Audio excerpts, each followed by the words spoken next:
My name is Michael Sloan, and I'm a professor in the School of Language and Liberal Studies at Fanshawe College. As a former student of Professor Joshua Schuster, I'm honored to introduce him and his talk entitled Legacies of Walt Whitman, Summer in London. 10 years ago, during my first summer visit to London, I met Professor Schuster.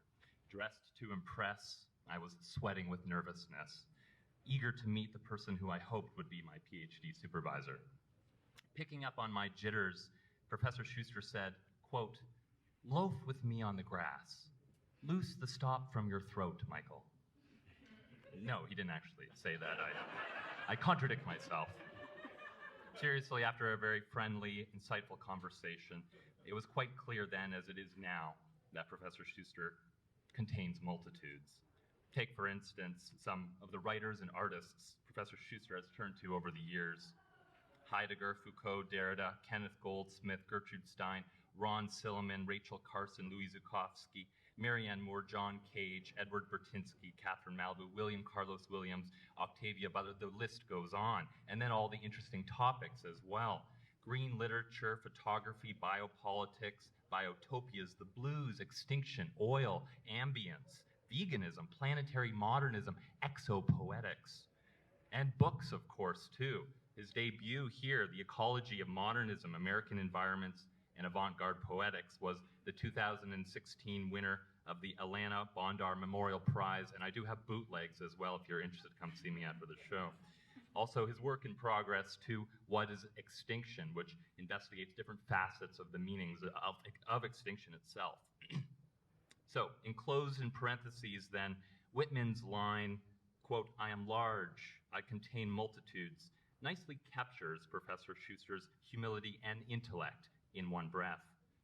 Today, I look forward to listening to his exploration of Whitman's time in London, Whitman's one and only time in Canada, for that matter. And I hope you do too. As one writer put it, quote, "One repays a teacher badly if one remains only a pupil." So please put your hands together and help me welcome my friend, Josh.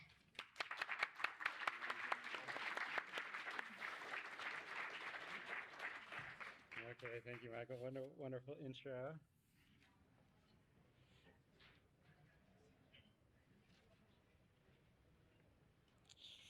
All right.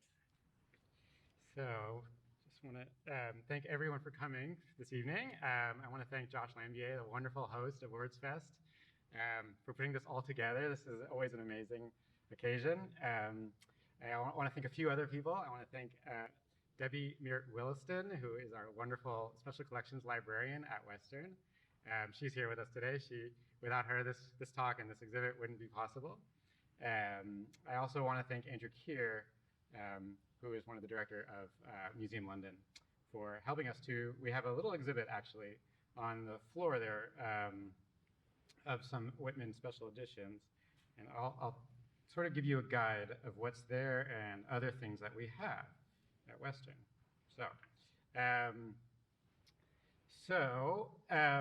Hopefully everyone in the room knows that Whitman did visit London, Ontario in 1880, the summer of 1880, and he spent about 4 months in London, did various other kind of Canadian road trips and visits, and really enjoyed his visit. And as a result of that visit and other interest in Whitman, London became a center for things Whitmanian, okay? And so many different people in London, in the history of London, were very interested in Whitman's work and ideas. Also, because of this interest, a lot of those materials stayed in London. Not all of, unfortunately. In fact, there's a vast amount of material that should be still in London, didn't stay. Got sold for various reasons. But some of those collections here and there ended up being kept and eventually made their way to our library system in Western University. And then those made their way into special collections. And it turns out we have, simply put, the best collection of Whitman stuff in Canada, and it's in our city. And I always say, every time I do a little show and tell of Whitman stuff, I say, man, this is for all the students at Western, this is for the teachers, but for for everyone in London. This is for all of us. This is our history. This is for Canada. And it's really a pleasure to share it with you today.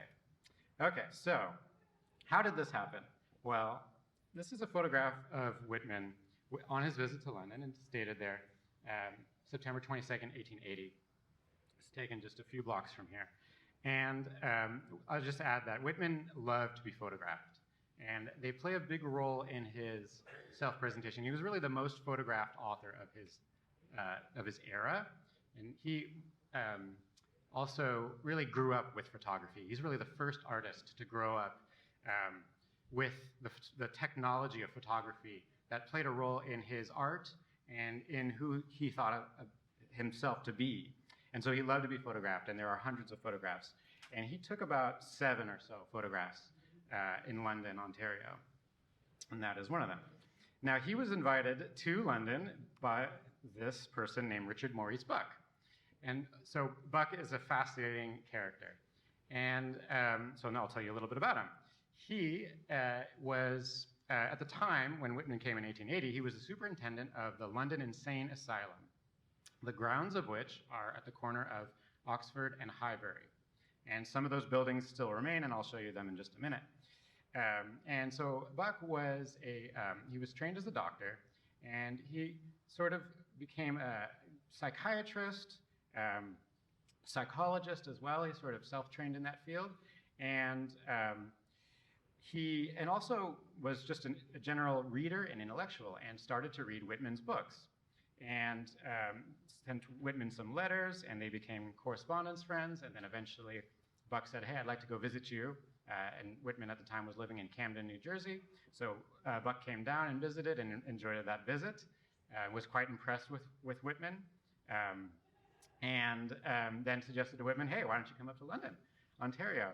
And Whitman said, "Sure, let's do it." So that's the story of how Whitman decides to come up and visit. After that, Bucke became still ever closer with Whitman. He wrote the first biography of Whitman, and he also became Whitman's doctor. Whitman had more than one doctor, but he became his sort of occasional doctor and would go down to Camden and visit and help him. And then was just in this inner circle of the Whitman world. And when Whitman died, Whitman left in his will that he wanted 3 literary executors, and Richard Maurice Bucke was one of those executors. So after Whitman's death, Bucke prepared several different books of Whitman materials, and would have done more, but Bucke himself would die about 10 years after Whitman. Okay, so the story of Bucke is quite fascinating on its own, and he, as a young man, grew up sort of in this area, Southwest Ontario, but he wanted to make his fortune at an early age, at the age of about 20, and he set off to the United States to do some silver mining in Nevada.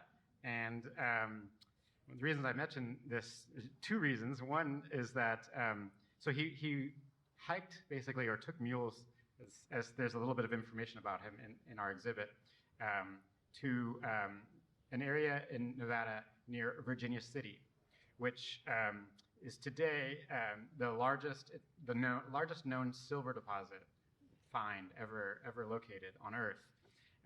And it's called the Comstock Lode. However, he arrived about 2 years just before that sort of Comstock moment exploded, and his claim didn't seem to really pan out. And what was worse is that he also had several mishaps and ended up injuring himself and lost parts of both feet. And so in the back there, we have his wooden leg that was essentially one of his feet for the rest of his life after the age of 20. I just happen to have a picture of, this is Virginia City sort of then and now.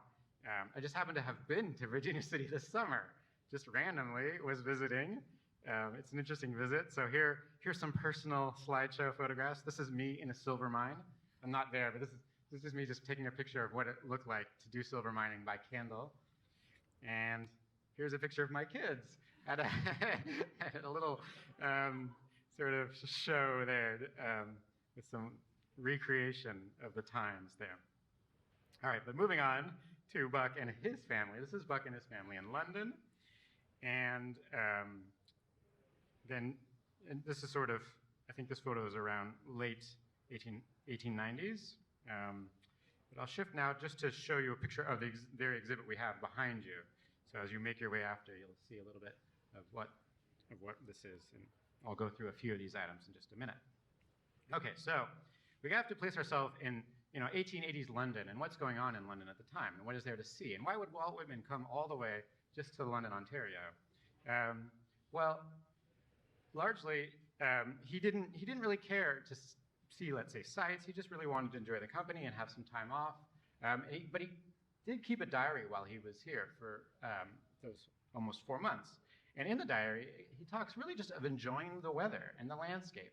He talks about it was hay season and the cutting of the hay, and was just enjoying that. He really loved to look at the stars, which is something that London is still well known for, the night sky. So when he arrived, this was the grounds of the asylum. This is quite a massive building that was there.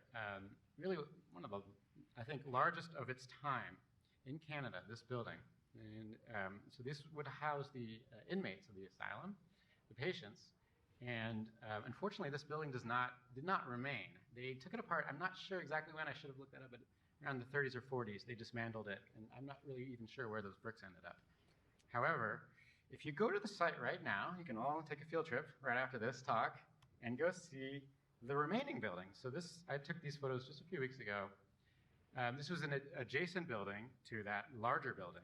So this building was preserved and was still used up until the 1980s for medical, as a medical complex. But now it's boarded up, it's in bad shape, and I believe just this year somebody bought the land these buildings are on, and it's going to do housing complex. I'm not sure exactly what. We don't really, I don't think it's known yet. There's no designs out there, but I believe these buildings are marked as heritage, but I'm still not 100% sure what that designation means and what's going to happen to these buildings. So, we as a city might want to think about what is going to happen to the future of these buildings. I'm not sure. It would be great if certainly the story of Bucke and Whitman are part of the future of these buildings. Another building that is there is this chapel, which it's a little hard to see that, but it's lost its C, and now it's just called the Chapel of Hope. But it's not very, it's not very hopeful in its condition right now, but it's still interesting as it is. Right next to it is some historical marker that has long been destroyed. So that's what's left of the location that when Whitman arrived. So what I want to do now is guide you through a little bit of Whitman's books. And what's fascinating about Whitman is, first of all, he designed all his books. But each book itself is a fascinating work. It tells a fascinating story, not only of Whitman, but also of who had the book and what happened to the book, and how they came to our collections, and some of them are here with us in that exhibit. But again, that Whitman felt that each book was its own world. And he was really one of the first inventors of book art. So this is a great art museum in which to give this kind of talk, because he was one of the early inventors of book art. And now I'll show you how this works, and I'll guide you. Because this is really where one should start. When reading Whitman and thinking about Whitman, often you get let's say you go and buy a Whitman book at a bookstore, and you pull it out, and it's got a lot of Whitman poems, maybe it's got all of his poems. But for Whitman, the book itself mattered, and the book design and how it was made. And a lot of times now, these mass trade paperbacks, they don't really care about the book design, and they don't care the order or what they've got. They'll just give you the poems. Sometimes you'll just find them in anthologies, or often you'll just find them on the internet. And that misses a lot of what Whitman was doing. And his world really is so much more interesting when you think about how the book was made and what he was doing with it. So what I want to show you is the first edition of Whitman's poems, which he called Leaves of Grass. And so this book is published in 1855. This is a facsimile edition. This is not the real edition. But just to set up, how did Whitman do this book and what was going on? He did not go to to any university. He left school in his early teen years, and he grew up in Brooklyn, New York, and he knew several different kinds of trades. He was a carpenter. He also did school teaching. He also did newspaper writing and printing. And all these skills start to come together and to really, he uses them in his poetry. But again, he's all self-taught. So not only is he self-taught, but he also starts to invent a whole new kind of poetry for himself. Right around 1852, 1853. Before that, he had written a lot of other poetry, but it was very formulaic. It's in print. It's not very good. He also tried his hand at fiction. He did a lot of journalism just to pay the bills. But right around 1853, 54, he starts inventing this fascinating new poetry style, which is to use these very long lines, which end whenever he feels like it. And it's also what we would call today free verse, but he would not have used that word. He didn't really know what to call it. He would just call it poetry. But readers of his also didn't know what to call it.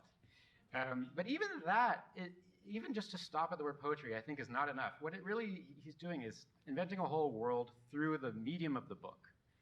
Okay, so let's go into what the history of this book is. So it's 1855. He's going to publish this by himself.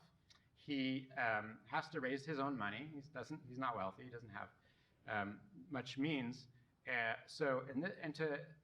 He's going to sell this book for about $1, and he's going to print 795 copies. We know this for a fact. So you can imagine how much this is going to cost.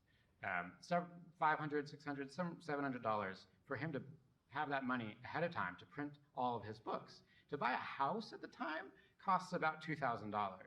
So this is about a little more than around a third of a cost of buying a house. He's going to invest in this book. He's hoping to sell some.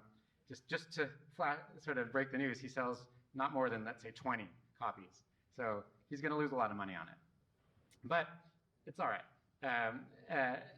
The way he designs the book is fascinating. So he is the one who picks this cover. And it's harder to see a little bit from here. I have an image up there of the actual first edition. But there's sort of leaves and foliage all over that are stamped. And then the title, Leaves of Grass. And this is called gold stamping, when the printer would have added this sort of gold effect to it. But as you notice the title up there too, or here, you can see all these sort of roots growing out of it and branches and leaves. It's as if the book is alive, growing. It's as if it was almost just plucked from the trees or from the ground or from the grass. And this is obviously part of what's going on in this book and in these poems. And so it's also as if it's organic and living thing. And it's sort of made out of nature, made with nature.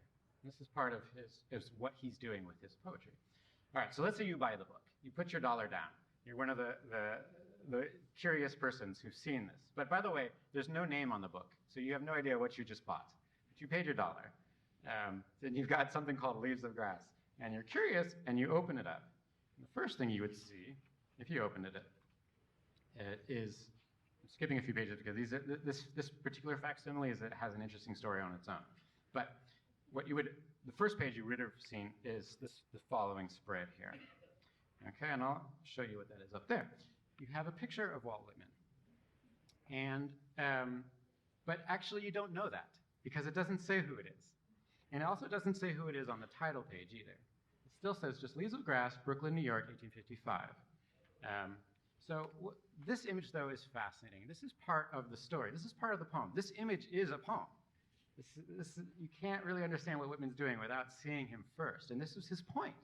He wanted you to see him but not know him, but to feel his presence, to sort of feel him looking at you. But he's looking at you in a specific way. So this is an engraving, but it was based off a photograph, or what at the time was called a daguerreotype. And so the engraver took that daguerreotype and then made this out of etching on a plate, and then the plate would be stamped. And of all the costs for the book, that cost about half of the book's production to make this one image. So obviously he felt it was important, Whitman. But the question is what do you see? Whenever I teach Whitman and teach Leaves of Grass, I always ask the students, what do you see in this image? You would interpret it the same way you would do a painting or any work of art. He is looking at the reader, but in a very specific kind of pose, very relaxed, very sort of friendly, open. His shirt is open, his collar is open, and the hat is just sort of casually placed there. He looks like he just walked out of the street. He also, specifically though, it's 1855, and if you ever open a book from that era, you may see an author photograph in there, but he's going to be wearing fancy clothes, his tuxedo, his best, his finest clothes. And I like to joke that I just remember when I was a kid and my parents took me to get photographs, they would force me to wear my nicest clothes. Well, Whitman is specifically not wearing his nicest clothes. He is wearing basically a kind of workman, kind of poor clothes. And all the other authors would have seen this and said, what the hell are you doing, Whitman? You just paid a fortune for this engraving, and this is what you're wearing? So, but it's intentional. And the other, so not only is he looking at you and engaging you eye to eye, but he's also, I would say, flirting with you. And I absolutely think this is a flirty pose. The fact that the shirt is open, there's a little bit of his, let's say, body exposed, and he's in a I don't know what the word would be, a romantic state, almost looking at the reader. He definitely wants to catch you in a little bit of that curious sort of, maybe I might see you as sort of exchanging glances across the way in a kind of pickup pose that he's giving us. So the last thing I'll just say about this image is that it's an interesting story that when it was made, he stamped about 100 books, and then he went back to the engraver and said, hey, I want you to change something in the image. And nobody knew what he wanted changed. He didn't record it, but we have a letter in which he said he wanted something recorded. So the engraver did change it, and nobody knew what he had changed. And then about 15 years ago, a Whitman scholar got together as many first editions as he could, and he just wanted to study each picture to see if he could figure out what Whitman changed. And he did figure out what he changed. And the thing that he changed is that he wanted his groin darker. So that was the, so he spent a little extra on that. All right, so you bought your Leaves of Grass, you open it up, and again, you still don't know who wrote this book. No name on the title page. If you do flip it over, there's the title page. Finally, though, if you do flip the next page, I've got the side-by-side here, although it's really hard to read, but it does say, entered according to Act of Congress in the year 1855 by Walter Whitman. That was just the name that he went by until a year later he changes his name to Walt. Okay, so you kind of get a hint of who wrote this book, but it takes you a while. Then you have this very long manifesto sort of essay that he included in there. And I'm not going to say too much about it, other than I will read a passage, though, because it's quite a memorable passage in it. It has all these weird ellipses, these dots all over the place. Sort of, this is at the time of speech making, and he thought he might make his career as a speech maker. So this is also kind of a speech that he just threw into there as his sort of introduction of himself. But this is what he declares his readers shall do, and I'll read it to you. He says, this is what you shall do. Love the earth and sun and the animals. Despise riches. Give alms to everyone that asks. Stand up for the stupid and crazy. Devote your income and labor to others. Hate tyrants. Argue not concerning God. Have patience and indulgence toward the people.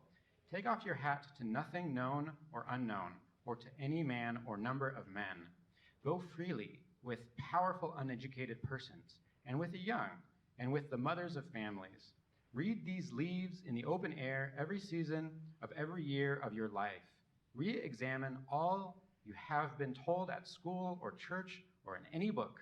Dismiss whatever insults your own soul, and your very flesh shall be a great poem and have the richest fluency, not only in its words, but in the silent lines of its lips and face, and between the lashes of your eyes, and in every motion and joint of your body. So that already is a kind of little poem there.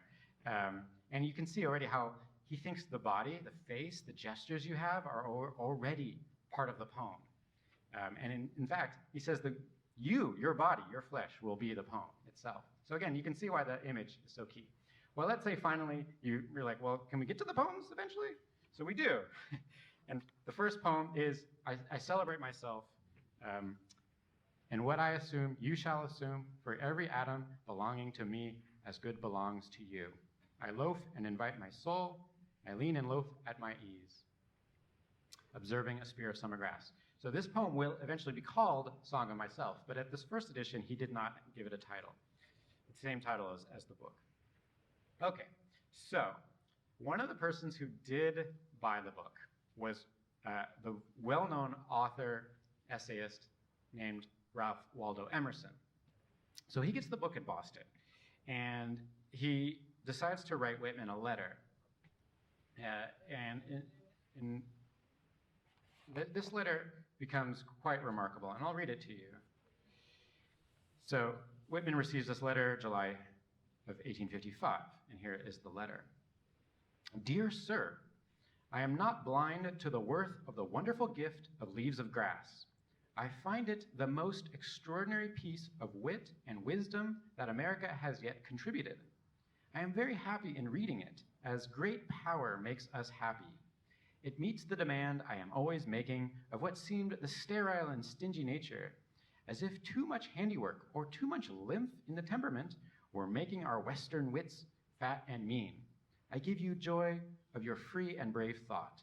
I have great joy in it. I find incomparable things said incomparably well, as they must be. I find the courage of treatment which so delights us, and which large perception can only inspire. I greet you at the beginning of a great career, which yet must have had a long foreground somewhere for such a start. Skipping a little here, it says at the bottom, I did not know until I last night saw the book advertised in a newspaper that I could trust the name as real and available for a post office. I wished to see my benefactor and have felt much like striking my tasks and visiting New York to pay you my respects. Ralph Waldo Emerson. So that last few sentences there, what he actually is saying is he's not sure who wrote the book, okay? And he wasn't sure until he saw an advertisement in a newspaper that said Leaves of Grass by Walt Whitman. So that he's hesitating because he's still a little bit confused whose book this is. But of course, this letter becomes quite famous and very well known. And it has another interesting part of the story, because what Whitman decides to do is just a year after, he will publish another edition of Leaves of Grass. And essentially, all he does in his life is republish Leaves of Grass over and over again in different ways. And on occasion, though, he'll have little small books, but then he'll fold them back into Leaves of Grass. So in 1856, a year later, he's got a lot more poems written, and he's ready for a new edition. And he will publish this himself as well. But what he will do is something quite remarkable. So, and the wonderful thing is while we don't have an 1855 edition, there are a few on the market, but they cost about $180,000 to buy this book now. We do have the 1856 in Western's library. And here is our copy. And it was in pretty bad shape, just as recently as a few months ago. Here's another picture of that cover. However, we did send it off to our book repair team, and they have done a wonderful job, and it just came back a few days ago. We were thinking of putting it in an exhibit, but we really just weren't sure when it was going to come back. But here's what it looks like now. I think much nicer. Okay, however, there is a little disappointing part of this story. So what Whitman did is that he took that quote from Emerson, and he decided to, Whitman designs his own books, and he decided to put that very quote on the spine of the book. Now, there's something in the way right now. It's the call number, and we decided not to remove that because underneath it, the quote is pretty much lost in our edition. It's hard to see. Here is a better edition quote. So unfortunately, this picture is a little cut off there, but it says at the bottom, I greet you at the beginning of a great career, R.W. Emerson. He didn't ask Emerson's permission to put that on that book. When Emerson saw that, Emerson was very upset. Because not only about the quote, but what's in the book also got Emerson upset. Some of the poems are quite remarkable and sexual in nature. And Emerson didn't want himself directly associated with the sexuality of Walt Whitman's poems. But anyways, Whitman did it on his own and decided to do it. And fascinatingly, as far as we know, this is the first time anyone had ever put a quote on a book spine. Okay, but so This is our edition, and again, it's really hard to see that quote. It's there if you look really closely, but I don't think we're going to be able to get it back exactly. But anyways, so that's the 1856 edition. It is by far the most valuable item we have in our Whitman collection. It alone would cost $20,000 or $30,000 on the market. So we're very fortunate to have it. We are certainly the only place in Canada that has that edition. We have then, okay, so after that 1856 edition, Whitman published, the next edition is 1860. And this is a beautiful edition, I think. We have two of these editions. One of them is right behind, again, in our exhibit, over there on the main floor. And I have a second one with me. This edition is much bigger now. So here's actually the book itself. It's much bigger. Again, Whitman does the design. There's a lot of fascinating things about it. This is really my favorite edition. And there's a lot more poems in it. And he also adds two famous sections that are, there were already some poems of sexual expressiveness in some of his first, already in the 1855 and then in the 1856, but the 1860s even a lot more of sexual content. He has poems that are clearly heterosexually explicit, and he also has poems that are clearly homosexually explicit. However, the word homosexuality didn't really exist at the time, in 1860. And Whitman doesn't use the word, and Whitman would not have used that word to describe himself. But the words that he does use, he would say friendship, comradeship, manly attachment, adhesiveness, clinging, all these sorts of relationship words, describes male friendships. And for him, and he has several beautiful poems, a whole section called Calamus, which I think are absolutely fantastic poems. But what I wanted to read to you, I was going to actually read from this 1860 edition, but just a minute ago I was opening it, and I feel, I think these books to me are so precious that I don't really even want to open it fully, so the spine is too gentle, I think. Instead, I will read to you a poem, still from that 1860 edition, which this one has become to be one of my favorite poems. And this is in a section called Children of Adam, and these were sort of considered, but it's ambiguous. These were clearly identified as sexual poems, but it's ambiguous if this is a man and a woman together or a man and a man together. And it doesn't really matter, actually. Whitman didn't care. He left that intentionally ambiguous. So the poem is called We Two, How Long We Were Fooled. We two, how long we were fooled, now transmuted, we swiftly escape as nature escapes. We are nature. Long have we been absent, but now we return. We become plants, trunks, foliage, roots, bark. We are bedded in the ground. We are rocks. We are oaks. We grow in the openings, side by side. We browse. We are two among the wild herds, spontaneous as any. We are two fishes swimming in the sea together. We are what locust blossoms are. We drop scent around lanes, mornings, and evenings. We are also the coarse smut of beasts, vegetables, minerals. We are two predatory hawks. We soar above and look down. We are two resplendent suns. We it is who balance ourselves orbic and stellar. We are as two comets. We prowl fanged and four-footed in the woods. We spring on prey. We are two clouds, forenoons and afternoons, driving overhead. We are seas mingling. We are two of those cheerful waves rolling over each other and interwetting each other. We are what the atmosphere is, transparent, receptive, pervious, impervious. We are snow, rain, cold, darkness. We are each product and influence of the globe. We have circled and circled till we have arrived home again. We too. We have voided all but freedom and all but our own joy. I think that's a pretty amazing poem, 1860.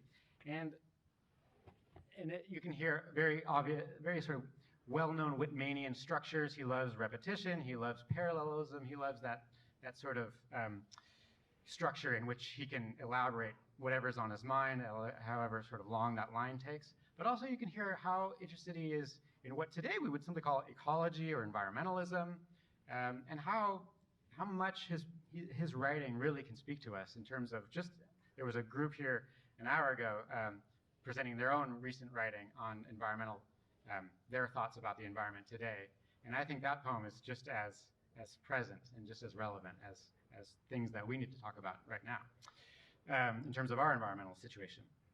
Okay, so to go on in our tour though, we have other items that I'd like to talk to you about. We have this wonderful book. It's called Drum Taps, and it is basically the next book that Whitman publishes after the 1860 edition. In 1863, he learns that his brother has been wounded in the Civil War, the US Civil War, and he decides to leave Brooklyn and move to Washington, D.C. to take care of him. And he ends up getting a job in Washington, D.C. for the Union government. He also is, on his off time, he goes to there are many war hospitals that were just set up in various parts of the city. And he just walks in as a volunteer to listen to people and be by people's bedside. And so he's sort of kind of an informal nurse. And he stays there for the rest of the war. He writes poems about the war, and he decides to publish them in a small book called Drum Taps, which there's an example of it in our exhibit. And this book is fascinating because it is published weeks after the end of the Civil War, 1865. And as Whitman publishes it, first of all, there were very little being published in the United States right after the Civil War. This wasn't time and money and attention for books at the time. The whole country is still traumatized and in ruins and trying to figure out what's going to happen next. But anyways, Whitman does this book, and just really a few weeks after he publishes it, Abraham Lincoln gets assassinated. And Whitman had seen Lincoln living in D.C., and they would cross paths on occasion. And so they knew each other a little bit. And Whitman is obviously deeply struck by this and writes two famous poems. One of them, many of you have probably read, it's called "Oh Captain, My Captain." And, but the book has been published. So Whitman has the extra poems, and he says, well, you know what, I'm just going to add them. So he decides to print them off in a little extra sort of sequel. He calls it a sequel. He sews them in, every single one of the books. In the book we have up there, he's sewn in a couple extra poems. And these include these Abraham Lincoln elegies. And it's just a beautiful book, beautiful little book. Eventually that book will become parts of Leaves of Grass as well. So now when you buy a full, complete Leaves of Grass, you'll find that section, the Drum Taps section in there. Okay, so another item we have in our collections is this fascinating thing, which we weren't sure what exactly it was, but it was folded up in a folder. And it's just an advertisement for, it says Walt Whitman's books, Leaves of Grass, Democratic Vistas, and there's some other books in there. And when I first saw this, I was sure that this was probably made in 1960, 1970, but we looked into it a little further, and it turns out that actually this was printed in 1872, and by Whitman. He designed this. It's called a broadside. It was just to advertise his books. I think it's a beautiful little advertisement that he made, and since then we've made it much nicer. We've ironed it out a little bit. So we'll use it for a display that we're also going to produce in a few weeks at the Weldon Library at Western's campus. Which I should already, not only am I promoting, but I'm also promoting the students who are helping me do this exhibit, my undergraduate class that I'm currently teaching. But I've given them a task. I've given them each usually a first edition or other item of interest from our collection, and they've done the book, some of the history and the research on that. And so we're going to recreate some of the exhibit that's there back at Weldon in a few weeks, and the students themselves are contributing to it. Okay, so beyond that, I will show you, so this is another one of the photographs that was taken during Whitman's visit in London. This is also another photograph. Just if you're interested in finding out more about that particular episode of London Story with Whitman and Richard Maurice Bucke, there was even a movie made out of this visit called Beautiful Dreamers. Here's the advertisement for it, and it, I believe, is fully available on YouTube, so if you want to fire that up and watch that movie, it's quite interesting. Moving on a little bit to what happened in the aftermath of Whitman's visit was really So Bucke himself obviously is already a devotee of Whitman, but Bucke was friends with many people in London, many who were faculty at Western or just important people in London. And so a lot of London's history, 1880s, 1890s, 1900s, around then, all of them would have been reading Whitman at the time. And Whitman plays a role in their lives too. Certainly it played a role in Bucke's life. Bucke will go on to publish this book called Cosmic Consciousness. We have a first edition in our exhibit back there. And this is basically Bucke's own philosophy book. And it's or psychology, sort of mix of philosophy and psychology, and his thoughts about the future of consciousness itself. And he thought if we could arrive at what he called cosmic consciousness, we would have the fullest sort of experience of thought that we could possibly have. And his best example of that was, you guessed it, Walt Whitman is the sort of highest cosmic consciousness that Bucke himself had said that he had encountered or experienced. But other people really were interested in Whitman too. One person was Dr. Edwin Seaborn, who was a well-known doctor at Western, and also an important person in World War I, who ran the field hospital, Western's field hospital on the front in Belgium. And there was just an article that a few weeks ago in the London Free Press about him.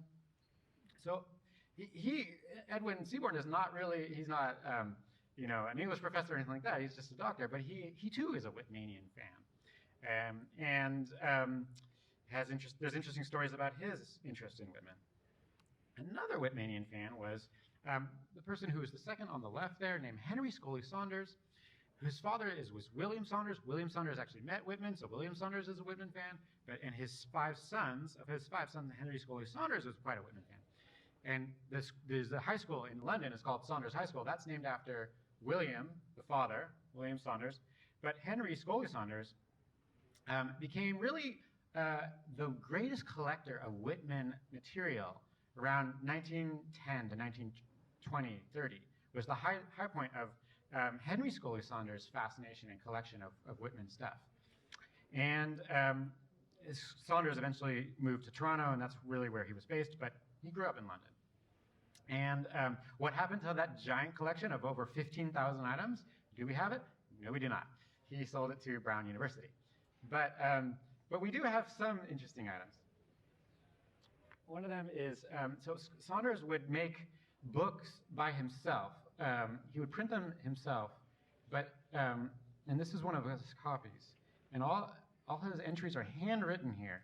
And one of the things that one of his projects, his life projects, was to collect as many photographs of Whitman as he could. He's really the first person to do this kind of collecting of these photographs. And so this is one of his books that we have. So he made about 20 or 30 copies, and they're all hand done, and there's 100 photos in here, and he gives a sort of little bio of each of the photos. It's a fascinating little book. Okay, so another collector was this person, John Davis Barnett, who was an engineer on the Canadian Railroad and lived in Stratford, and really amassed a fascinating, amazing collection of books in the 19th century, and including Shakespeare books and science books and so on, but also had a lot of books on Emerson, and happened to be also the person who gave us that 1856 edition. So that's thanks to John Davis Barnett. And as we speak, we're doing a lot of projects with Barnett's holdings. He had 40,000 books, all of which are beautiful and fascinating books. He gave them all to Western University in 1918. Those books became the core of our library's holdings, which became eventually libraries like Weldon, and there's other libraries at Western. We still have essentially that collection, but it has not yet really been organized and treated in the way that it should have been treated. So we are working to remedy that as we speak, but we're finding wonderful, beautiful books every week from that collection, which is sitting right behind him. So, but Barnett himself is a fascinating character. All right, I'm going to go a little faster here through some other characters. So another of the Whitman disciples. So Bucke was a disciple. Another disciple was Horace Traubel. Traubel lived with Whitman. Whitman eventually moved to Camden, New Jersey, and Traubel lived in Philadelphia, right across the river. And they were close friends. And after Whitman died, three people were granted to be his literary editors and executors. One was Bucke, another was Traubel. But Traubel also sort of one of his jobs would be to spread Whitmanness after Whitman's life. So Whitman dies in 1892, and Traubel goes on to do a lot of promotion of Whitman stuff. But in particular, he made a lot of friends in Canada. One of the family he made friends with were these people, Frank and Mildred Bain, in Toronto. And so Traubel would come and visit them a lot. He's the one on the left, Traubel. And there's a fascinating story about the romance that these three formed together. I'll tell you that later. We have Traubel items, though, as well in our collections. But this leads me to another person who's quite fascinating, Florence MacDonald Dennison. She, too, was a Whitmanian, just obsessed with Whitman. She lived in really Kingston, Ontario area. And her family had the land that became the Bon Echo Provincial Park. I don't know if anybody's been to the Bon Echo Provincial Park. That's another field trip we can all do together. Here's a picture of it. So it's, down the 401 and a lovely park to visit now. A little closer up, so sorry, if you go back, you can see that it's got this fascinating rock formation that's sort of slicing there and into the lake. If you go up closer, this is a little closer look at what that is. However, if you go up even a little closer, you will find that Flora Dennison wanted to turn Bon Echo into a Whitman park, a Whitman club, and a Whitman sort of space to celebrate Whitman things. And one of the things she did was decided to chisel a giant tribute to Walt Whitman in 1919. So that was the 100th anniversary of his birth. Today we are the 200th anniversary of his birth, and this is the 100th anniversary of this carving or this chiseling of this section from Song of Myself into that giant rock wall there, Old Walt. And so there you see Horace Traubel and Flora MacDonald. Later she married someone named Dennison. And there they are pictured down below as well. Here is Horace Traubel there during that opening ceremony for that chiseling. Actually, Traubel died on this visit, sadly enough. Here's an interesting article from the London Free Press. It says, Londoners join Whitman rights. And it tells you that Dr. Frank Stilling, the vice president of Western at the time, and Hugh Mackenzie, the vice president of John Labatt Limited, so the beer company, they sent people, because they too were Whitmanians, to this occasion, to the unveiling in 1919 of the rock. This is what the rock looks like now, so it's a little hard to read that inscription, but it's still there. One other thing I'll mention about Bon Echo Provincial Park and the Whitmanian-ness of that park was that it brought, so Flora Dennison befriended many of the Group of Seven, and they would come out and they would paint Bon Echo Provincial Park. So here is a wonderful painting by Arthur Lismer, one of the Group of Seven, and that's that rock. This one's in 1922. Here's a painting by A.Y. Jackson from 1924 in the winter. Here's a poster by Jackson that he designed. And but another thing that Flora Dennison did was she decided to start a zine or magazine devoted to Whitman and to Whitmanians and the Whitman Club that she was a member of, and people who would come visit the Bon Echo Park at the time, or was just called Bon Echo Inn. And this is a lovely little zine. She did 6 editions. We have all of them in our collections. This is the first volume of that zine.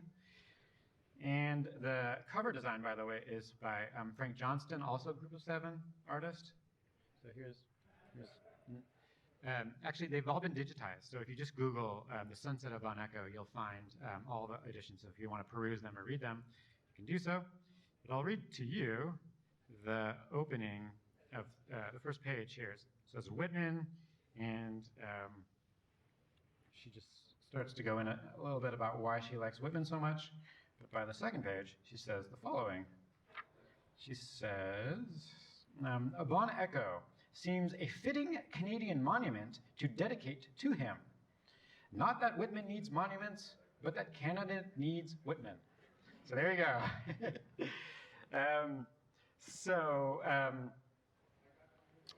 Just to finish a few more thoughts, actually, so as we have some of these materials, including, I believe, one of these, I think we might have one of these editions back there in the exhibit, but we're going to do another exhibit in a few weeks at Western's Weldon Library. And I've also convinced or commissioned or forced my students, my undergraduate students, to themselves do a zine in tribute of the Sunset of Bon Echo zine. So for our exhibit, we're doing our own zine. It's called the Bon Echo Echo. And they will be putting their own poems, their own Whitman-inspired writings into that exhibit. However, I would even add, though, there's more to come. We would love, and I think we are going to, convince Museum London to do even a bigger show down the road of Whitman, Bucke, of Seaborn, of John Davis Barnett, to recreate this whole world, which is our city and our city's history and its beautiful sort of poetic history. And we'll do an exhibit here. I'm sure this is a few years down the road. But one of the things I would also like to do for that exhibit is continue publishing issues of the Bon Echo Echo. So down the road, you can come up to me, or you'll just be asked or commissioned if you would like to contribute to that project as well. And I'm hoping that we can get local artists as well to do some of the design for that down the road. So that's basically the end of my tour here. Yeah, that's the end of my slides. So I'm happy to take any questions and talk any more about any of the editions or items we have in our collection. So if anybody has any questions or thoughts, or just wanted to know more about Whitman, or people, readers of Whitman in London, I can respond to any questions. I read about how he used specific words or slang of the period in some of his poems. Is there access through Western to sort of investigate that? So you were asking about some of his words, some of his own words that he may have invented, or and can we use Western's library? Yeah, that's okay. So yeah, some of the slang or unique words that Whitman might have used, and can we find out about that with what we've got in our library? That's a good question. So we don't really, in terms of what we have, we don't have any of his letters. We should have. I mean, Bucke wrote copious letters. We should have them, but we don't. Most of those are in the Library of Congress in the United States or in other universities' collections. So if we wanted to track some of that correspondence or something like that, it would be hard for us to do just from our library. However, all of that has been published anyways, so we have got those books. So you could track it through that, for example. Interestingly enough, so Whitman used a few well-known but unusual words in his own poetry. And the question is how did he even know these words? But one famous line in Leaves of Grass, actually in Song of Myself, because he changes the title, we can say, simply put. I'll look it up just really quickly here. It's the last section of A Song of Myself, where he says the following, and I told this to my students just recently. We had fun looking at this, but this is a well-known line where he says, all right, he's talking about, the section begins, the spotted hawk swoops by and accuses me. He complains of my gab and my loitering. I too am not a bit tamed. I too am untranslatable. I sound my barbaric yawp over the roofs of the world. So that word yawp maybe is the word you might be thinking of. What the heck is that word? So if you look it up in the Oxford English Dictionary, which gives you the history of that, usage of that word, it was not a well-known word, and it really meant bird screech or bird cry. And how did he know this word? Well, where did he pick it up? I have no idea, given that the average person walking around Brooklyn, New York would not have known that word. He must have encountered it somewhere. But the neat thing is that Oxford English Dictionary basically says, after Whitman uses it, now whenever anyone uses that word, they're probably thinking of Whitman. So he had changed the definition of that word basically for the rest of its history. So whoever uses the word yawp is probably thinking of Whitman's usage of it. So these are the kind of projects that I encourage the students to do, or that we can use our library to do as well. So in the back, yeah, go ahead. How much influence did Walt Whitman have on Bucke in writing Cosmic Punch?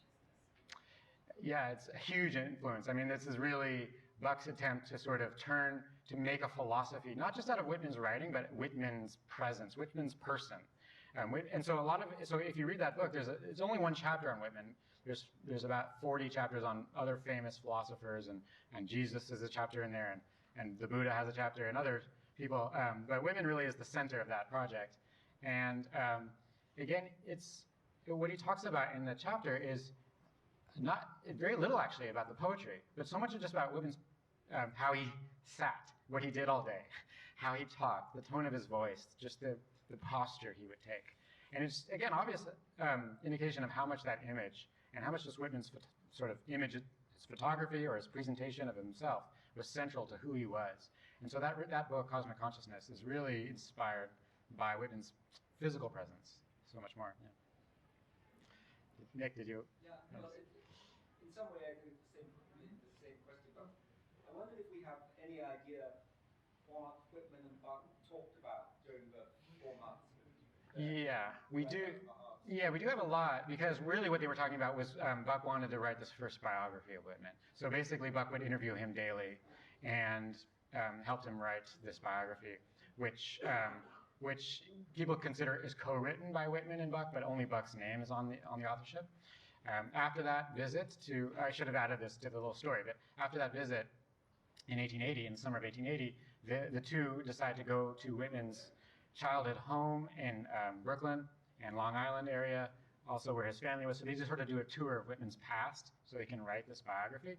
The biography itself will be published in 1884. But Whitman so much enjoyed the visit to London that he wanted to come back. So there's letters where he says, "I'd love to come back.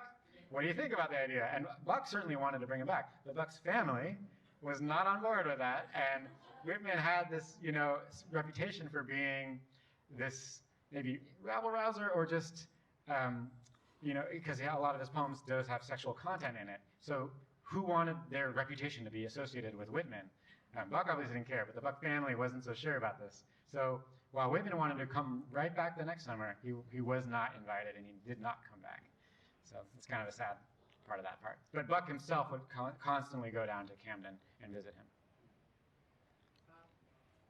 You mentioned that Whitman kept adding, and he added all sorts of different chunks, and by the time he gets the deathbed edition, he's added all sorts of things that Yeah.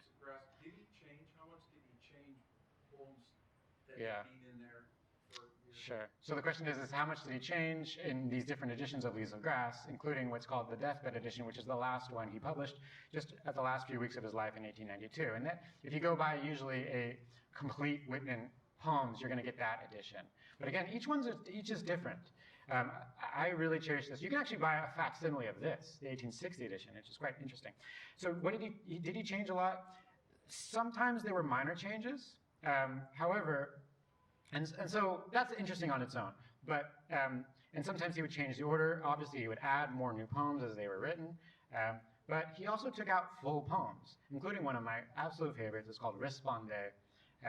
And it's just a fascinating poem, published in this edition in 1860. Only time he published it, and then he took it out. It's a fascinating poem because it's written and right at the cusp of the Civil War, and it's this poem of total anarchy, where he imagines the opposite happening of everything you'd expect. And so he says at one point, let the insane people run the world, and let all the sane people go into the insane asylum. Lines like this, where he inverts or does the sort of anarchic thing to everything out there. But part of it also too, he announces, "Let the war be over." The Civil War hasn't even started. But the first line is, "Let the war be over." And the idea that his poems also had a sort of prophetic kind of like there's a kind of tradition in poetry in which the poet is a kind of almost like a shaman figure who can just with words make things happen in the world. By the way, Bucke believed this very much about Whitman. And so Whitman believed this about his own words. And he thought, maybe my words can stop the Civil War. Also, there's a line in that poem that said, "Let those who are without my poems be assassinated." That's another reason why he took that poem out, because it kind of came back to haunt him. But it is an amazing poem, and I teach it all the time. So there's just the answer. So if people bought an edition, if it's the Deathbed edition, you will not have that poem in there, and I think it's a big loss. Yeah. Go ahead. Did Whitman influence Bucke's psychiatric practice? Yeah, good question. So Bucke really was one of Canada's foremost modernizers of psychiatry, and I think there's maybe a little bit of information about that in that exhibit back there, but so a lot of times patients in the asylum would have had a straitjacket or other kinds of sort of coerced, chairs in which they couldn't move. And Bucke decided to get rid of all that, thought that it was useless, certainly wasn't going to cure these people by having them restrained. He also set up sort of sporting clubs and reading clubs at the asylum. And I absolutely think Whitman definitely played a role, because Whitman's poems very much about, very early in 1855, Song of Myself, he talks about himself being naked and running in the landscape. And so I'm sure Bucke thought that this too would be healing. And Whitman himself also thought of himself as a healer, almost like a Christ-like figure who, with his presence or touch or poems, could kind of heal the reader. So Bucke is thinking along those lines, absolutely, and he does. I mean, obviously, just bringing Whitman himself would have been part of that interest. But famously, also, Bucke did other kinds of things that he thought might be modern and progressive, included different kinds of genital surgeries that he thought would cure people who would have psychosis, schizophrenia. Obviously, there's no such relation to one's genital organs and one's schizophrenia. And so Bucke did a couple dozens of these kinds of surgeries and hoping to find cures, didn't find them. So it's kind of a sad part of that little story, but he tried his best to sort of modernize psychiatry in Canada. There's some research been done on that. But he really was, so he was an internationally known psychiatrist and medical doctor. He went on the Western faculty in 1882, when Western was really tiny. It wasn't in the current location. It was just in a single building downtown. And he was one of the first faculty there. So he really helped grow Western's medical program and its psychology program, so we can give him credit for that too. And was internationally known for that too. And then also, secondly, internationally known as a Whitman sort of disciple and publisher. One more question here. So go ahead. Right, yeah. I saw Beautiful Dreamers like 3 or 4 times. I love that film so much. Is there anything, as far as you know, about the film that wasn't authentic to what really happened at those times that we know of for sure? Yeah, well, to be honest, most of the film is not considered historically accurate. It's a lovely interpretation. We just don't have the evidence that of the film in which Whitman is actually helping people, like kind of healing people on site. We don't have evidence that Whitman actually did any of that on site. I mean, he was there. He was spent many months on the grounds, and he would talk with people, but was it actually sort of cathartic and actually curing people? I don't think so, but that's what the movie shows. So. Okay, well, thank you very much, everyone, for coming this evening, and thank you, Josh, again. If you want to see more books, they're still back there, or you can come up and talk with me.